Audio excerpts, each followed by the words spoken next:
បាទសូមជម្រាបសួរពុកម៉ែបងប្អូនបាទនេះគឺជាកូនមន់ស្រែពូជស្គួយចម្រុះពណ៌ពូជក្រងណាពោះ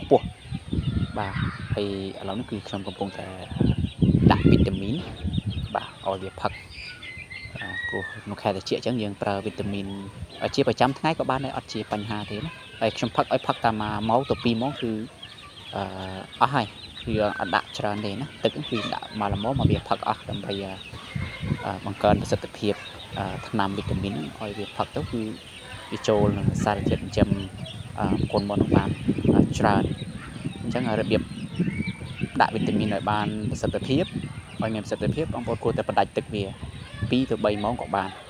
ស្រេកខ្លាំងកាលណាល្អខាងហ្នឹងយើងដាក់ចំណីឲ្យវាស៊ីសិនមើលតែវាស៊ីឆ្អែតហើយចាំយើងដាក់ទឹកវីតាមីនឲ្យផឹកហើយវីតាមីនគឺយើងប្រើនៅពេលព្រឹកបងប្អូនណាប្រើនៅពេលព្រឹកបាទហើយដាក់ឲ្យផឹកទៅគឺកូនមន់យើងនឹងសុខភាពល្អ